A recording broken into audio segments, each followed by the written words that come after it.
Okay, so remember our learning intention is learning the 10 times tables. Okay, so if we look at this machine here, we have a 1 and we want to times it into 10. What times by 10? Just turn the 1 into a 10. So then we've got 10 ones. We've got 2s, 2 1s.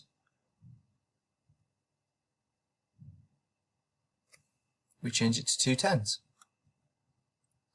1, 2, 3, 4, 5, 6 1s changes to 6 10s. Okay, so we just make that number 10 times bigger. So 1 goes to 10, 2, 20, 3, 34, 45, 56, 67, 78, 80, 9, 90, 10, 100. So we're multiplying by 10.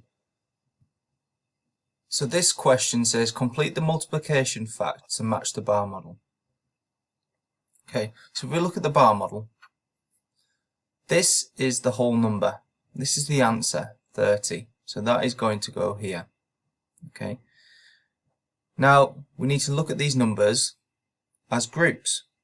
How many groups have we got? We've got 1, 2, 3 groups. How many are in each group?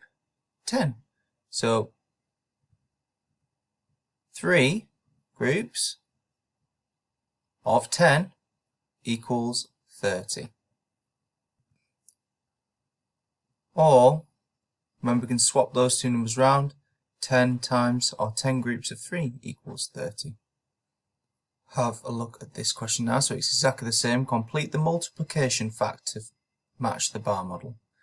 So we've got 1, 2, 3, 4, 5, 6, 7, 8, 9 groups.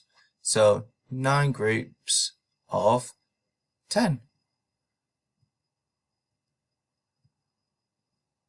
If we counted those 10s altogether, 10, 20, 30, 40, 50, 60, 70, 80, 90. 9 groups of 10 equals 90. Remember, this top bit is the whole number. These little squares are the parts because it's been split up into these parts. Remember, if we swap them around as well, 9 times 10 is the same as 10 times 9. Have a go at questions 1 to 3 on the worksheet now, please.